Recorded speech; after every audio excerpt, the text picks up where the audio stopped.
Shedeur Sanders wins the Black College Football Hall of Fame Player of the Year, but was Davius Richard robbed of this award? Oh yeah, it's Locked on HBCU. Play my music. You are Locked on HBCU, your daily podcast covering HBCU sports. Part of the Locked On Podcast Network, your team every day.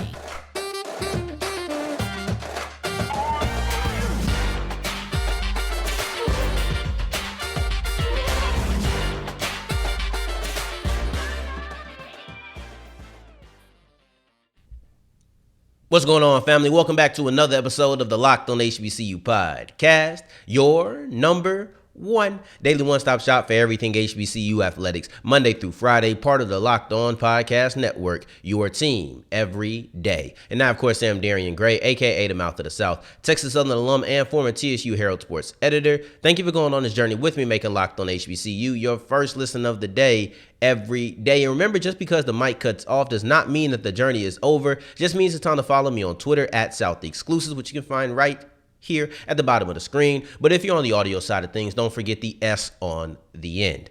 And Elizabeth City State exorcised some demons on their way to winning the CIAA tournament. The HBCU Legacy Bowl had 5 players who should have made the XFL, NFL, USFL, whatever league they're looking at or the closest to, say, I got to go back to that player's tape. Before all of that, we have a little bit of controversy in the HBCU landscape. Shedeur Sanders has won the Black College Football Hall of Fame Player of the Year, but there are many who believe that he is not worthy of that award. And that, no, not that he's not worthy of that award, but that there's somebody who deserved it a little bit more, and that's North Carolina's central quarterback, Davius Richard. And I don't believe that any of this has to do with the Sanders family leaving Jackson State. I believe that Richard had a great season, and a season that you can compare to Shedeur Sanders and say, you know what, maybe he should have won it more. There's 3 categories we're going to break this conversation into, though. We're going to talk about why is this so close, because some people might not realize just how close the race between Sanders and Richard really is. Then secondly, we're going to look at what's the best argument for each quarterback to win. And then thirdly, I'm going to tell you why I believe that the voters decided to pick Sanders. I wasn't in the room. I didn't put a vote in, but I can tell you what, from the outside looking in, I believe was the deciding factors that swayed the conversation towards Sanders. So let's go ahead and start off with the initial thing. We have to talk about how close this was, because for many, if you're just looking at the highlights and you're not looking at the stats and the context and everything, you would probably think that Sanders winning is a no-brainer. Who was even close? Like, there was no more hyped player in the HBCU landscape, aside maybe Travis Hunter, and he didn't play enough to win that. But it's Shedeur Sanders. He had all the highlights. He had all the, oh my God, Jackson, he had all of that. So to you, it might feel like a no-brainer. But the truth of it is, this is a very, very, very close battle. And when you look at the numbers, you're looking at 3,926 total yards for Shedeur in 13 games. That averages out to about 302 games or 302 yards per game, 3.5 touchdowns per game. Then you look at Richard, he had 3,449 total yards in 12 games. And that averages out to 287 yards per game and 3.3 touchdowns. Very close. I'm not saying they're the exact same, but they're very close. And if we're applying context, I have to say that Richard or Sanders did touch the ball 7 times more per game than Richard. That goes for pass attempts and rushes. That's a very important thing to add, in my opinion. But what's the best argument for both of these quarterbacks? Well, for Shedeur, if you're Team Shedeur, you're probably saying, well, he had the better stats. When you look at it, they're close, but Sanders does edge him in yards per game and touchdowns per game. So that's probably the best argument you're doing in a very close statistical category. Look at what we were able to do. But Richard, I really love the Team Richard's argument. I'm not going to lie to you. And I didn't think of this. It wasn't in my thought process before I've seen it. But we beat you. These 2 players, as a quarterback, this is naturally how we talk about them, right? We know this is a team thing, but we're going to talk about the quarterbacks when it comes to wins and losses and things like that, especially when it's high-profile matchups. Shedeur and Davius faced off in the HBCU Super Bowl. And who won? Davius Richard and the North Carolina Central Eagles. So in the big-time game, we faced off, and in a close race, that should be the tiebreaker. That's the argument. I love that argument. I'm not going to lie to you. I really do love the argument. But that's not the argument that just wins it all. It's not like, oh, that's the best argument, but I do love it. To me, it's very creative. It's not something that I would have thought of. But that's not the deciding factor, clearly. Because if it was, Richard would have won this award. But he didn't. So why didn't he? If I had to just take a guess, if I had to take a look into what happened, to me, this is so close. And I said this before the Celebration Bowl. If I'm picking between Richard and Sanders, I'm legitimately just picking based off the preference and quarterback that I want. If I want a more mobile quarterback who is a dual threat quarterback, I'm picking Richard. If I want somebody who's going to be more stand in the pocket, and yes, Sanders can move. I'm not saying he can't move, but as far as dual threat versus traditional, I can't remember what's the other way that they say it, but a traditional versus the dual threat quarterback, Sanders fits more in the traditional role. He just knows how to have some mobility, right? But what I think swayed it for Sanders are two things. One, he had better passing numbers. And at the end of the day, this is a quarterback that we're talking about. And I understand it's a passing league. There's more mobile quarterbacks out there now, but this is still a passing league, and you're going to look at those numbers. I think that if there's a stat that they prioritized, it was probably the passing yards. And then the last thing I think really helped Sanders is that they had a flawless regular season record. Yeah, they lost in the Celebration Bowl specifically to Richard and the Eagles, but Jackson State also went undefeated, which is something that North Carolina Central can't say. They lost 2 games during the regular season. Also, one of the arguments I did like was that they had a harder schedule. I thought it added a good amount of context to it. I didn't love the argument, but I did like that argument for Davius Richards' camp. But at the end of the day, I think that going 13-0 until the last game, of course, but going 13-0 and then also just having the better numbers in the passing yards is ultimately what made them side with Shedeur Sanders. I'm not mad about this. If you would have told me that Davius Richard won, I wouldn't have been mad about it. One thing to be clear, I asked the question in the opening, was Davius Richard robbed? No. You can feel like he should have won. That's perfectly fine.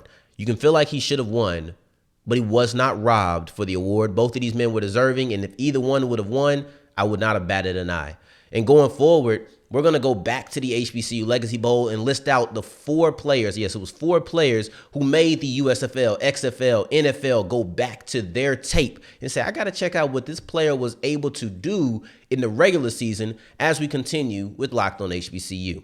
Before that, today's episode is brought to you by Built Bar, the #1 protein bar on the market, bar none, aka the Swiss Army knife for protein bars, because I can use it right before it's time to go work out. I can use it just because I'm hungry. I can use it because I want something sweet, but I don't want all the negative aspects of feeling like I'm getting a lot of fat, getting a lot of carbs, a lot of sugar, because they have s'mores, they have raspberry, they have blueberry, they have chocolate chip cookie dough. They have all of these different flavors that sound like, oh, these might be some fattening flavors, but they're low in all the fat aspects. However, they're high in protein. That's why I love Built Bar. Taste and benefit at the same time. I don't even feel guilty for eating this type of chocolate bar because it's covered in chocolate, full of protein. The Built Puff has marshmallow on the inside. All these things don't really add up, but that's why you got to salute the Built Bar team, because they made the perfect they made the perfect protein bar. And you won't believe me? Just go ahead and go to Walmart or Sam's Club today and go get you some right now, or wait on shipping and use the promo code LOCKED15 at built.com to get 15% off your offer. And as we continue rolling on today's episode of Locked on HBCU, I appreciate you for making us your first listen of the day every day. For your second listen, make sure you're checking out Locked on College Basketball. It's everything you need around the sport in one place, wherever you listen to your podcast, including where you're listening or watching me right now. And also, there's 4 players, 1, 2, 3, 4. Yes, 4 players. I thought it was 5, but we have 4 players from the HBCU Legacy Bowl who had such good performances that I believe it should make whatever scout is the most interested in them go back to the tape and say, you know what? We got to see what this guy was doing during the season and see if it matches up with what we saw on Saturday, because they were that good. And I'm going to start off with the 2 players who I thought were the most dominant, Cam Peterson and Nelson Jordan. And that's because that Team Robinson line, we talked about Jason Dumas on yesterday's episode, but it was more than just Dumas. It was those 3 specifically who were continuing to wreck shop from the beginning of the game to the end of the game. I want to separate them because they were that good that they deserve their own moment. Cam Peterson, just a quick little story about Peterson. He came in and he wanted to be on the edge, or they wanted him to be on the edge, but people weren't really trying to move inside and get reps on the inside. Right? This is the story that was told to me before the game. People weren't really trying to get reps on the inside. Cam Peterson said, "Nah, I ain't scared." Basically saying like, y'all scared, I ain't scared. I'm gonna go ahead and go on the inside and I'm gonna dominate. And that's what he did. And I like the mentality, right? Because if people are shying away from something, it typically means it's probably a challenge, but you go and attack that head on, that's the type of player that I want. That's the type of player I want. And I think that he could be a UDFA guy. That's the type of guy who I think should be like, oh, we pick him up, see what he can do in camp. But he won with power. He won with finesse. He won with speed. He won with everything, right? So he had the bull rush. He had the quick moves. He had the stops in the run. He had the tip ball. He had the tip balls. He had the sacks. Any aspect that you want a defensive tackle to impact the game, he did on Saturday, right? Stop the run, get to the passer. If you don't get to the passer, get your hands up, tip the ball. What more could you ask for out of a player in the All-Star game? I don't know. He was phenomenal. And right next to him on many plays was Nelson Jordan, whose whole family was there, okay? I had to be at least 15 Jordan shirts in the crowd. And after Jordan had the clutch sack, which ended up being the game-winning sack for Team Robinson, it was the last play of Team Gaither's offensive team, or the last offensive play for Team Gaither, because that sack rushed it all, and they just went ahead and ran the clock after that. But after that, he celebrated with his family. It was a really dope moment, and something that I was like, oh, okay, that's cool. Because when your family buys out nearly a section, you got to ball out. And that's exactly what Nelson Jordan did, because he was rushing the passer quickly. He was getting there. And a lot of times we looked at the interior because it's like, oh, it opened up like, shoo. But then when you look at Jordan, it was just a guy who came off the edge extremely quickly. And he was kind of a sneaky player who almost got that MVP award that Jason Dumas ended up getting. And then the next play I want to discuss is Jaden Thomas, because he had a week that was brought up to me multiple times unprovoked. I'm just sitting here talking about whatever. I don't even know if I'm asking the question of, hey, who stood out to you when I get to the game? I'm trying to see if the people who were there, who stood out to you? And I don't know if I even asked that, but people just told me, hey, Jaden Thomas, that's him. He had a couple of games or a couple of one-on-one matchups against Nugget that were really good. You got to watch out for Jaden Thomas. And he had really good size. Over 6 foot, about 205 pounds. Like, I thought he had pretty good size. And he had the first eye-popping offensive play. There was some solid offensive plays, yeah. But this was the first play that made us say, ooh, write that guy down. And it was his big-time catch. I told you on yesterday's episode, Xavier Smith had one of the 2 best catches of the day. And the only one that could rival him was the one from Jaden Thomas, because he went over the defensive back and got that. It was probably, I think it was like a 33-yard catch, if I'm not mistaken. I think that's how long it was. It was either 33 or 28. It was one of those 2 numbers. But it was the first play that made us say, ooh, it's the first eye-popping offensive play. Offense wasn't great in the game. The final score was 10-3. He's one of the players who stood out in the midst of all of that. So shout out to Jaden Thomas. And then also, I feel like Thomas had the type of week where, oh, you went up against a high-profile guy, had success. You come out, have a really nice play. Whoever it is, they're probably saying, I got to go back to his tape. And then lastly, we're going to talk about Jai Nunn Liddell, more affectionately known as Jai Ain't None Little, right? Because he was out there hitting. I mean, whether it was special teams or defense, he was out there rocking people. And that's what we wanted. Not because we thought he was going to come and be a heavy hitter or anything, but because once we saw it, it's like, oh, this guy has special team possibility. Jai Nunn Liddell is a player who, if he can continue, or if you look at his film and you see downhill, open field tackling at a high speed, which is what we saw during this game, he immediately becomes somebody who you think can be a core special teamer. And I'm talking about the NFL. I'm not talking about the USFL. I'm not talking about the XFL.